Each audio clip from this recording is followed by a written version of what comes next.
Rabbi Moshe Scheiner, Rabbi Moshe E. Scheiner, is the founding rabbi of Palm Beach Synagogue and a prominent Jewish leader and educator.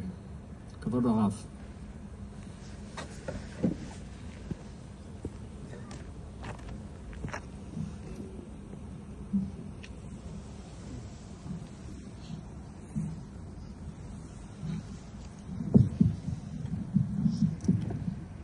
We find ourselves in the days of Sfirat HaOmer, the counting of the Omer. Tonight's the 17th night of the Omer, as we count the days from Pesach to Shavuot.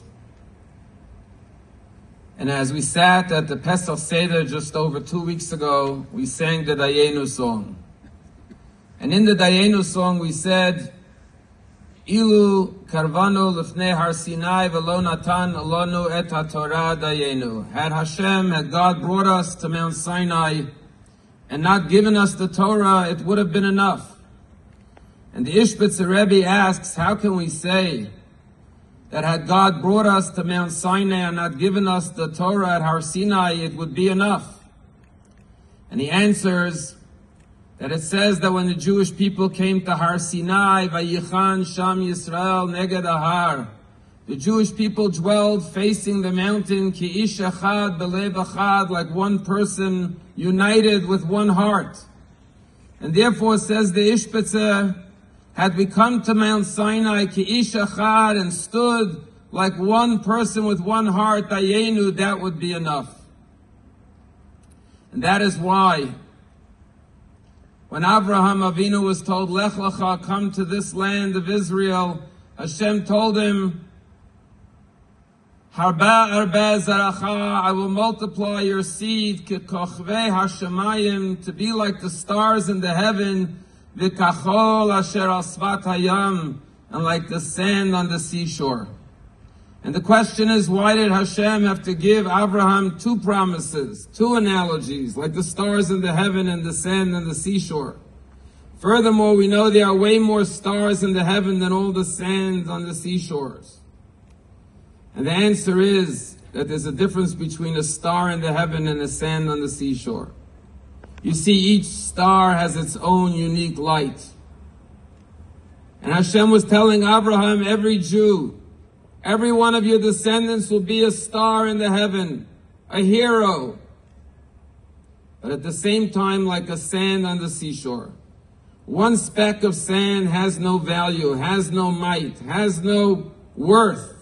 But when all the specks of sand combine and unite together, they form the seashores which are able to withhold the mightiest oceans. And so too the Jewish people is made up of individual lights. Every one of the over 25,000 soldiers that we are remembering tonight on Yom HaZikaron, who gave their life for Am Yisrael and for Eretz Yisrael, was a star in the heaven, a great light. But at the same time, it's only through our achdut, by standing together shoulder to shoulder, like the sand on the seashore, that we're able to withstand the raging oceans of anti-Semitism and hatred that comes up against the Jewish people. Mark and Harriet Levine, our beloved members of our synagogue at Palm Beach Synagogue, told me about the fateful day when they got the tragic call that their beloved son Michael fell in battle in Lebanon. And the first decision they had to make was, should they bury him in Israel or bring him back to America? And they told me it didn't take long to come to the conclusion that Michael loved Israel, gave his life for Israel, and he would only want to be resting in Eretz Yisrael. And they described to me as they boarded the plane to come to the Levaya of their beloved son Michael. And as they flew over, they wondered to themselves, we have no family in Israel. Will there be a minyan at the kever to say Kaddish?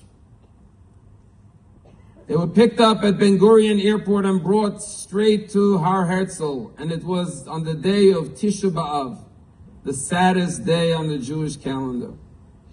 And as they were coming into Yerushalayim, going towards Har Herzl, they saw traffic jams And as they got closer to the cemetery, the military cemetery, they saw hundreds of people walking towards the cemetery, and Mark turned to Harriet and said, could you believe it? On the day that we are here to bury our son, there must be some important dignitary having a funeral, and now we won't even be able to get in.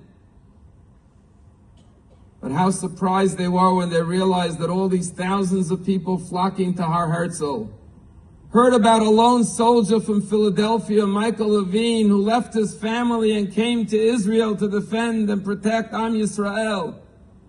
And thousands upon thousands came to stand and honor Michael and say Kaddish at his kever.